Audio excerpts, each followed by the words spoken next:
কৃষি ব্যবস্থা নিয়ে বলেন তো কি চলতেছে এখানে চরের কৃষিতে? নাম হ্যাঁ, বলতে নাম হবে। সহ বলেন সমস্যা নেই। আমি মোহাম্মদ আজিজুল ইসলাম।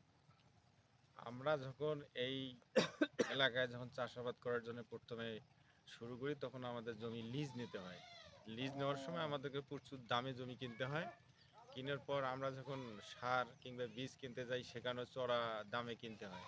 আমরা যখন বাকিতে ক্রয় করি তখন আমাদের কাছ থেকে বেশি দাম মানে যেটা ডবল বলা চলে। আবার দেয় যে যেটা সুন্দর পরিশুদ্ধ বীজ সেটাও পাই না, পরিশুদ্ধ সারটাও পাই না। যেগুলি আমার সার ডেট ওভার হয়ে যায় সেগুলো আমাদেরকে দেয় যেহেতু বাকিতে নিতে হয়। তারা আবার দেয়ও ২ নাম্বার আবার নেয় বেশি দাম। সেটা আমাদের খুব জটিল এবং খুব সমস্যা হয়ে যায়। আমাদেরকে তো সরকারের পক্ষ থেকে কোনো কিছু সহায়তা বা সুযোগ যদি তো হয় না কৃষিতে। যেটা সামান্যটুকু দেয় সেটা দিয়ে আমাদের কোনো কিছু হয় না। আমরা সব কিছু খুব চড়া মূল্যে কিনি। পরবর্তীতে যখন আমরা তাদেরকে দিতে যাই তখন আমাদের কিছুই থাকে না। শেষমেশ কী করা হয় নিজের হয় গরু বা যা কিছু আছে বিক্রি করে তাদেরকে শোধ করতে হয়। এটা আমাদের জন্য খুবই সমস্যা।